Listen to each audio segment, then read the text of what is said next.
On today's episode, we are looking at the finances of a 38-year-old lady. She is engaged and has a 20-year-old son. She is a South African nurse and she currently works in Saudi Arabia. And she says she wants to start working on her finances because she currently does not know where her money is going. If you're new here, hi, welcome. My name is Itumeleng. I am a qualified management accountant, and in this channel, I help ordinary people like you learn how to start saving money, get out of debt, invest, and ultimately build wealth. If that is something you're interested in, please do subscribe and become a part of our growing rich family. Now let us get into today's finances. I'm going to start with her monthly income. Her net salary as a nurse in Saudi Arabia is 50,000 rands. My South African nurses, how are you feeling?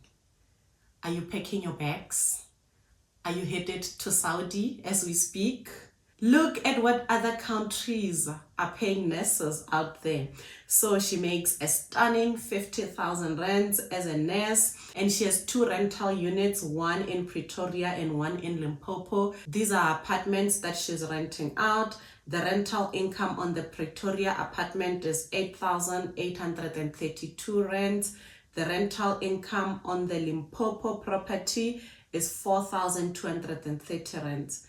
In total, her income is 63,062 rands. Okay, that's definitely good money. She says she recognizes that she makes a lot of money, and what worries her is that her money is not working for her. She does not know where the money is going. Well, let us now continue with the rest of her finances to see if we can determine where her money is going. Savings and investments, she has an emergency fund. The balance on her emergency fund is currently 19,000 rands. This will not cut it. This will not fly because her flight to South Africa is not even 19,000 rands. So 19,000 rands will not even allow her to come home today if something happened. If there's a big emergency, God forbid, someone died, she would not be able to come home. So we're going to have to work on that. You don't know where your money is going. Your money has to go to the emergency fund now. Now her debt balance is mortgage 1. This is for the Limpopo apartment. The balance on that apartment is currently 382,500 rands. The mortgage on the Pretoria unit is 1,050,142 rands. And then Mercedes-Benz balance is 773,107 rands. Credit card 94,255 rands. Her total debt balance is 2,300,000. Oh my goodness. That is a hefty amount to owe. So let us go through them individually. Mortgage 1 and 2, like I said, she has invested in apartments, which is, this investment in apartments is becoming popular. Do you guys, all of you, own apartments? It seems like all of you have invested in property, and in her situation, both these apartments are operating at a loss. Like I said before, investing in apartments can be quite tricky, especially when you're just starting out. I do not recommend that investing in property, investing in the nice apartments is the first thing that you start with, especially if you're someone that is looking to get returns that can fund your lifestyle. Like our sister here, she invested in 2 properties, not just 1, 2 properties, and she's receiving rent fine, but she has to go on and top up on the rental income that she receives to pay for rates, levies, and water, and all those things. So at the end of the day, these properties are just sitting pretty, accumulating dust, and she's not seeing the financial benefits of owning these properties. Maybe somewhere down the line, in 10 years, 20 years, they'll be profitable. But that was not her aim. That was not her intention when she invested in these properties. She was hoping that she will get rental income, and then the rental income is going to make her rich. No. If property is really something that you find attractive, you want, the street cred of owning property. Do you know that the back room that you can build in your mother's house is also property? Start there. Start learning the ropes there. You know, buy cement, buy sand. How much are you going to spend? 30,000, and build 3 bedrooms in your mother's house or in your house that you have, I don't know, in the rurals or whatever. Just for an example, that is going to make you crazy money. People that own bedrooms don't owe a bank anything. They just collect rent, and you know, that is rental income. You get the rental income and you buy groceries, not these. These are for certain stage in your life. These are for when you have other means of extra income. Rental property, especially the apartments, is not an extra income. It's just having an apartment that you're paying for. There's no extra income. In fact, what you have is an extra expense. So like I said, start small, start in the villages, start in your house, or even try the Tempisa units. You know what I like about the Tempisa units is there are not lots of like extra added costs. The lights are on, but sometimes you don't even pay electricity.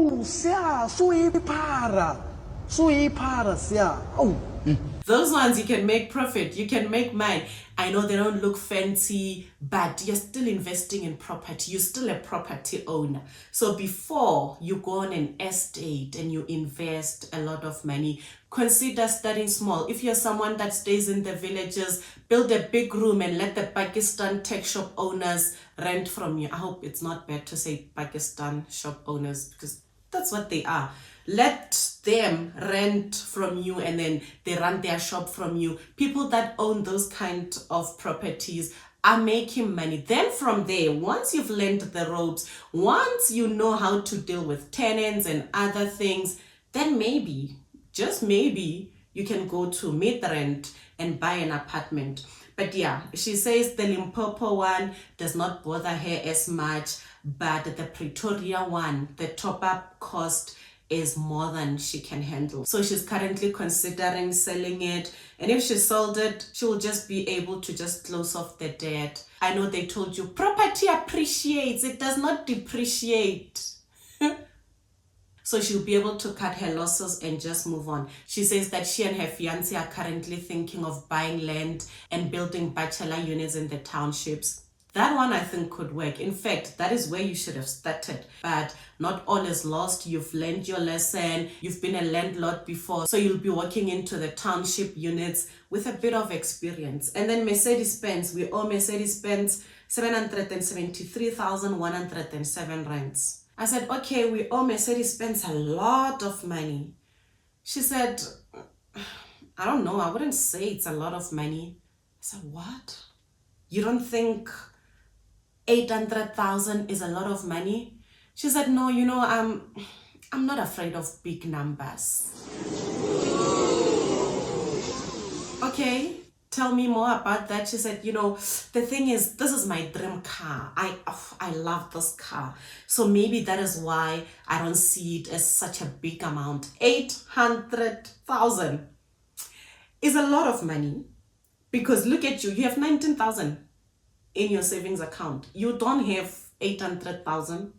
Has 800,000 ever touched your bank account? You've ever touched it in your hand like this and you're like, I just have 800,000. Then it's a lot of money. Then it's a big number and you should be afraid of it. Fine, this is for your dream car. You know, when she said, this is my dream car, she had this big smile on her face and I realized this car actually means a lot to her. I don't know why. Okay, because it's her dream car, duh.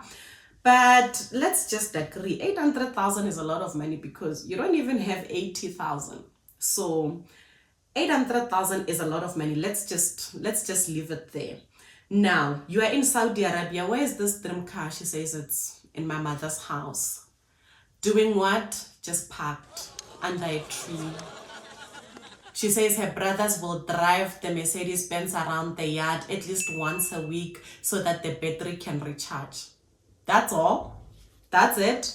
That is all your dream car is doing while you're there in Saudi Arabia. And you come home 3 times, 4 times a year. Those are the only times you get to drive your dream car. And you owe 800,000 on this car. Do you guys know what a car is for? A car is for you to drive it. You know, a car is for you to be inside it and move from point A to point B. Now, this dream car has turned into a statement piece. It's, you know, it's art. It's just parked. Yet we are paying so much money. She said, you know what? That one we don't touch. This is my dream. I worked very hard to afford this car. She said, I would rather sell the apartment. You know, the apartment must go. It's nonsense. I don't like it. It's giving me stress. Okay. I agree that the apartment is, you know, stressful, does not make money like I would like. The Mercedes-Benz is doing what? But you know, I always tell you guys to determine your goals, to determine your biggest dreams and let your money go there. So maybe that's what she's doing with the Mercedes-Benz. If the Mercedes-Benz is her dream car and she wants to keep it, that's what makes her happy, because it is the thing that makes her the happiest, if we're being honest. Now, I don't have a problem with dream cars, dream houses, dream clothes, all these things. In fact, it's why we work so hard. We work so hard so that you can get to a point where you can afford your dream car, your dream house. Our sister has this dream car, but it was very premature. She could not afford it. She shows me her statement. This 800,000 includes a 200,000 balloon payment. And you know how much the interest on this Mercedes-Benz on this dream car is? 15%. 15% interest. And you said, bring it here. That is fine. This is my dream car. I will get it at whatever cost, at all cost. I will be a Mercedes-Benz owner. 15% interest on an already expensive car. You see why I always tell you guys to try to wait. Because if you don't want to wait, you just act out of desperation. You just sign everything. You sign anything that comes your way. You accept ridiculous terms just so you can walk out with a Mercedes-Benz and then do what with it? Have it parked while you travel with taxis there in Saudi. But the Mercedes-Benz is staying, so good for her for having her dream car. Congratulations. And then credit card balance 94,255 rands. Yeah, that is also a lot. So we're gonna go through her expenses to see how we can pay off this debt. Mortgage 2, she's gonna sell, so we're not too worried about that. We are most worried about the Mercedes-Benz and the credit card, so we're gonna find ways to make sure that she can start paying more towards the credit card and the Mercedes-Benz. Okay, now let's look at her expenses to see if we can determine where her money is going. The monthly payment on the Pretoria apartment is 10,740 rands. You will remember from the rental income that the rental income on that apartment is 8,832 rands. So already by just comparing the bond repayment and the rental income, you have a loss before you even go to the water and levies and maintenance. So that is why she says this one is her biggest concern and she wants it gone. The apartment for Limpopo is 5,142 rands. The rental income on that is 4,230 rands. So it also does not cover the bond. And then she has home and car insurance, 2,000 rands.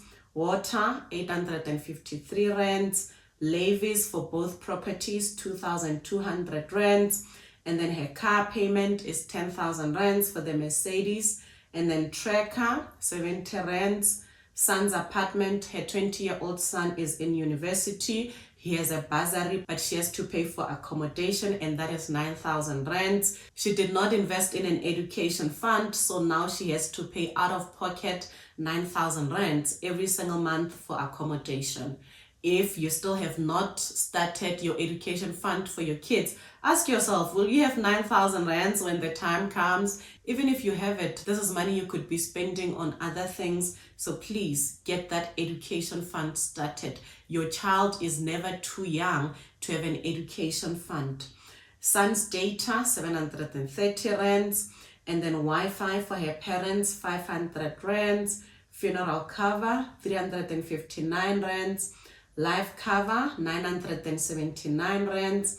Electricity for her parents, 600 rands. And then the credit card payment, 644 rands.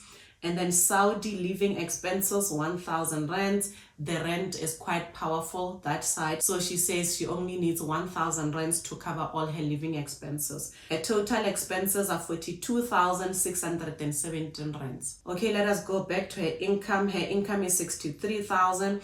She's only spending 42,617 rands. So about 20,000 rands is unallocated. I said, where does 20,000 rands go? She said, I don't know. I can't think of anything. Maybe I will send some money to my son. Maybe I'll send money home when they need something, but it's nothing I can explain. It's nothing that I can tell you. I don't know. Okay, I can understand that. Of course, you don't tell it where to go, so it will go wherever. It will go with the wind. You have to tell that 20,000 rands what you want it to do, or it will just roll with the season. It will go where the wind is going that day. If your son calls with something, it will go there. If your fiance says they need something around the house, it will go there. If your mom needs something, anything, if you see something that entices you, you will buy it. So the good news is we have 20,000 rands to play with. We are going to start with an emergency fund. That is always the first step.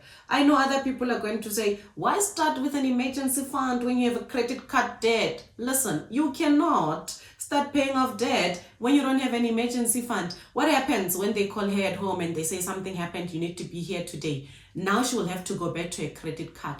But when you have an emergency fund, even for the first 3 months, just start with the first 3 months of expenses. If you have an emergency fund, in case something happens, you cannot automatically resort to debt. You have your own money to cover your own emergencies. But if she just goes on and starts taking the credit card, for example, and then something happens, where is she going to get money to cover her flight tickets? She will have to go back to the credit card. Then we're not making progress. So you must do things right. Start with an emergency fund. While you have your starter emergency fund, around 3 months of expenses, then you can start taking the credit card. And then once you're done with the credit card, you go back and you fully fund your emergency fund. So I said to her, currently based on your 40,000 monthly expenses, for your emergency fund to be fully funded, you must have at least 240,000 in that fund. How does 240,000 rands sound to you, since I know you, my lady, are not afraid of big numbers? She shook her head. She said, 240,000 is a lot of money. Hold up. Wait a minute. Something ain't right. I said, wait now. You just said it was nothing. Just 2 minutes ago, you said 800,000 is nothing because you're not afraid of big numbers. You owing Mercedes-Benz 800,000 is not scary, is not a lot of money, but you having 240,000 of your own money, now that's scary, now that's a big number. Why? Why? Why do you guys think it's okay to owe someone 1 million rands, but it's impossible for you to have 1 million rands in your investments? Why? Why is that? Why? I genuinely want to understand why you having 1 million in debt is small. It's not too much. My debt is just 1 million rands. Okay, where's your 1 million? Then we give you a challenge. We say, okay, start saving and investing 1 million rands. And you say, that's so unrealistic. Where am I supposed to get the money to save and invest 1 million? Where are you getting money to pay Mercedes-Benz 800,000 rands? Why does Mercedes-Benz deserve 800,000 rands, but you do not deserve 200,000 rands? You love me more than you love yourself? So her first challenge now is to get the emergency fund to be at least 3 months of expenses. That's going to be half of the 240,000, which is 120,000. She already has 19,000 rands in there. So all she has to do is start taking the 20,000 rands and putting it into the emergency fund. In 5 months, her emergency fund will be at around 120,000, and that amount can cover 3 months of her expenses. Now for that period, she can have peace of mind knowing that she can go home whenever she wants. If she just misses them, she can book a flight. If there's a big emergency, she can leave tonight. And then once we have our emergency fund at 3 months of expenses, now we can go to the credit card. It will also take her about 5 months to pay off the credit card if she employs the whole 20,000. And then once the credit card debt is cleared, our emergency fund is fully funded. Now you can go out and play. Now you can find out what else to invest in. Now you can start entertaining the business ideas that you have with your fiance. knowing that you have something to fall back on, knowing that you have your emergency fund to cover you. And then she said something else. She said, I would like to come back home soon. Come back home soon to what? Currently, what are you coming back to? To the Mercedes-Benz. Currently, as it stands, she does not have much to come back home to. Hell, she does not even have money for a flight ticket. So that got me thinking about some of you that are working overseas. You're making a lot of money than Cyril Ramaphosa will give you back at home. So use that to your advantage. You're going to these countries because of the better pay, right? Your aim is not to stay there forever. Now she wants to come home to her fiance, get married, start their lives, buy a house and all those things. But her finances were not set up in a way that she could just decide anytime. Like now she's feeling the pressure, she wants to come home. So when you're there, when you decide to go to China or Saudi or America or wherever for work, before you leave or when you get there, have a plan. Tell yourself, I'm going to be here for 4 years, 3 years. While I'm here, the money that I'm making here must do so and so for me back at home, so that when I go back home and I go back to making less money, I have set up something back at home that will make me money. Start a business. In our sister's defense, she did try to invest in property, but it was the wrong kind, okay? So start a tech shop, build the back rooms like I said, max out your tax-free savings accounts every year, invest in stocks, save up money for your goals, have a full solid plan that makes being overseas, being away from your son, being away from your partner worth it. Because now, what is it for? What is all of it for if you have nothing to point to say, okay, but this is something that I can get back home to. Now you're trapped, you're stuck there. You can't come now. What are you gonna do? What can we do? Because even if you sell your apartments, we've already established they will not make you any profit. Only money that I want. But not all is lost. But now we're gonna start over. We're gonna start with a new plan that the 20,000 rands that you've been letting go to waste will now start paving your way to come back home. And in 2 years, 3 years now, you'll come back home to a beautiful life, to a fat savings account, and hopefully a profitable property investment. That brings us to the end of this episode. If you have any additional advice, please feel free to let her know in the comments. I will see you guys in the next video. Until then, I hope you have a rich day.